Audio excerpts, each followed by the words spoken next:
अब आप आगे के बारे में सोच सकते हैं कि क्या स्थिति होगी और कैसे काम चल रहा है, कितना बुरा हाल है। राजीव जी, यहाँ चाहे हिंदुस्तान में या विदेश में कितना काउंटर कर पा रहे हैं, इंडिया गठबंधन कितना काउंटर कर पा रहा है।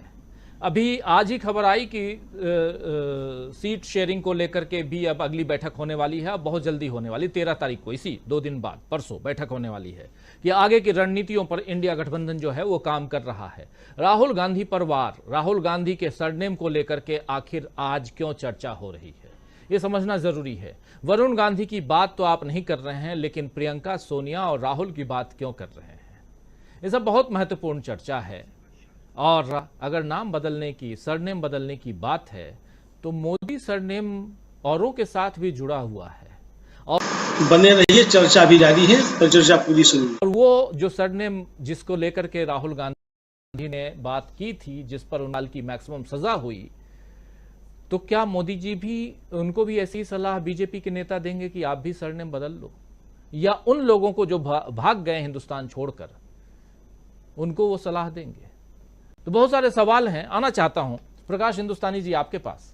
प्रकाश जी, कैसे देखा जाए, सरनेम की बात से ज्यादा यहां इंपॉर्टेंट है अगला 10 दिन, और इन अगले 10 दिनों में देखिए बहुत सारी चीजें हैं जो उसके आगे के 6 महीने को कहीं ना कहीं एक दिशा देते हुए, गति देते हुए दिखाई दे रहे हैं, जिसमें ईडी डायरेक्टर नया होगा या कुछ नया होने जा रहा है, चाहे सुप्रीम कोर्ट से और क्या कुछ आना है, 370 पे भी अब सब कुछ हो चुका है।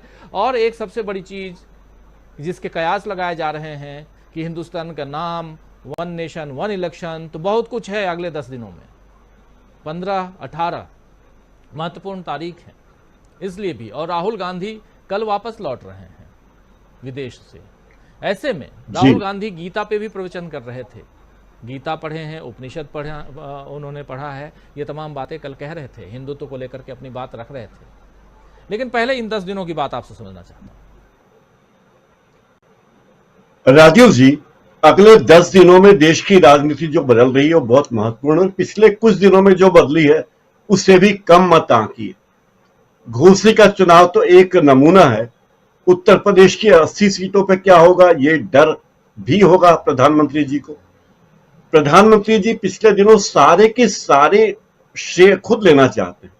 G20 का पूरा श्रेय वो विपक्ष तो क्या, दूसरी पार्टियां क्या, वो तो अपनी पार्टी के नेताओं को भी देने को तैयार नहीं है। वो उन्हें लगता है कि पूरा G20 माननीय प्रधानमंत्री नरेंद्र मोदी के कंधे पे हो रहा है और वो चाहते हैं इसीलिए हो रहा है।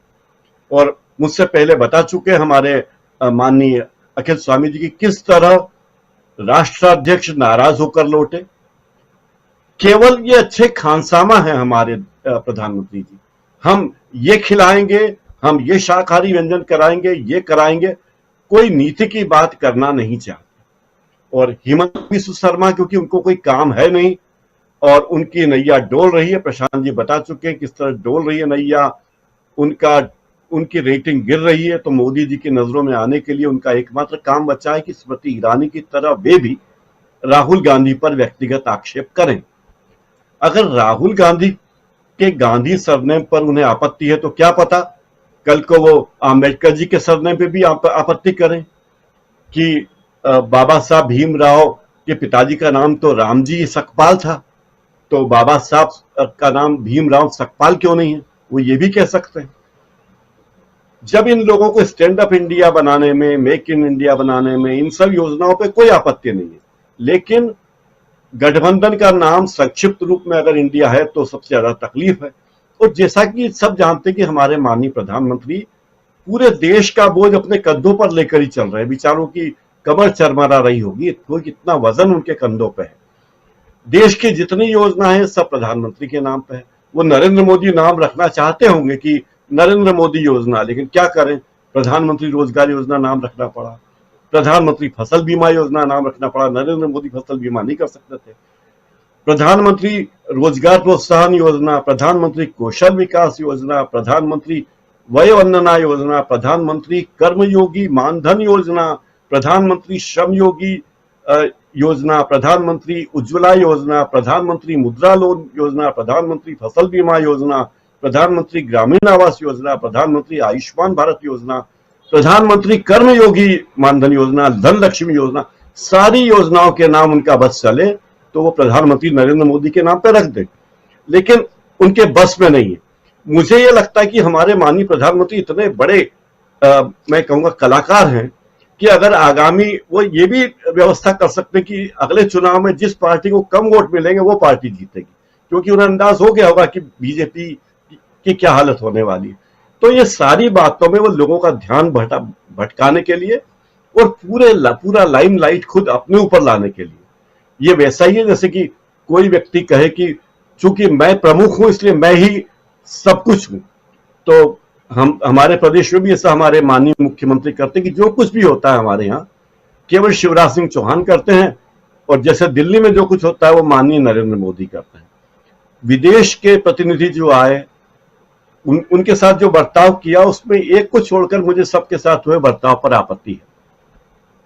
कनाडा के ट्रूडो जी के साथ जो बर्ताव हुआ उससे तो मैं सहमत हूं कि उनको 30 सेकंड भी क्यों दिए गए, देने की जरूरत नहीं थी, क्योंकि हमारे देश की अखंडता से जो व्यक्ति खिलवाड़ करने की कोशिश करे तो भाई तुम्हें बहुत सहानुभूति है ट्रूडो साहब, खालिस्तानियों से इतने खालिस्तान समर्थक लोग आपके देश में हैं, आपके देश पे जमीन बहुत ज्यादा जमीन है, तो आप थोड़ा हिस्सा दे दो उनको।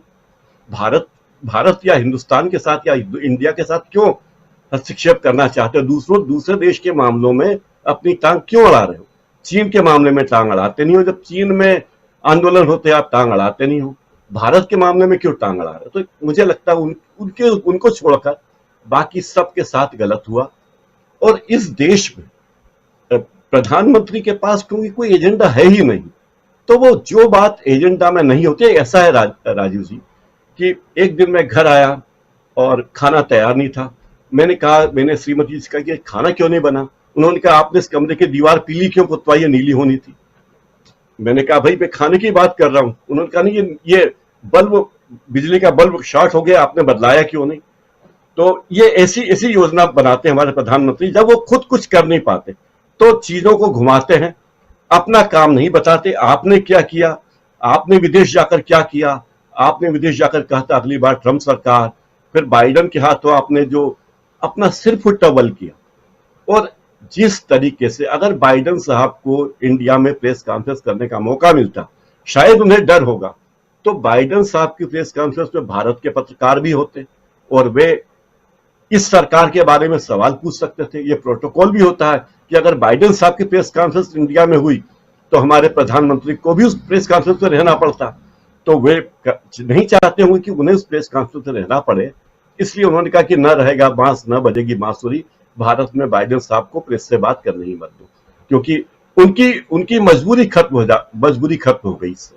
तो बहुत सारे प्रसंग मुझे दिखते हैं। हमारे प्रधानमंत्री को एक ही काम है, पूरे 5 साल उन्हें एक ही काम है कि किस तरह बीजेपी का प्रचार करें, किस तरह सरकारी धन का, सरकारी संस्थाओं का उपयोग बीजेपी के हित में करें, और किस तरह आरएसएस के एजेंडों को लागू करने के लिए आगे बढ़े। इसके अलावा उनके पास कोई विजन नहीं है। आप विजन की बात करें तो माननीय दीनदयाल उपाध्याय जी का विजन क्या था, मुझे तो आज तक समझ में नहीं आया। तो ऐसे यही उनके विजन है, गुरु गोलवलकर का विजन उनका विजन है, विजन के नाम पर उनके पास यही है। और भारत और इंडिया को लेकर उनकी जो भी मशक्कत, उन्हें लगता है कि अगर इंडिया कहेंगे तो इस संगठन का, इस गठबंधन का प्रचार हो जाएगा, इसलिए उन्हें लगता है भारत कहें। तो ये उनकी मतलब ये दिखाता है कि उनकी मति कितनी बड़ी है। एक श्रीमती इंदिरा गांधी प्रधानमंत्री थी जिनकी मति बहुत बड़ी थी, लेकिन अब जो प्रधानमंत्री हमारे हैं उनके पास मति की थोड़ी कमी है। राजीव जी, श्रीमती इंदिरा गांधी से लेकर आज के प्रधानमंत्री तक, और इन सब के बीच G20 और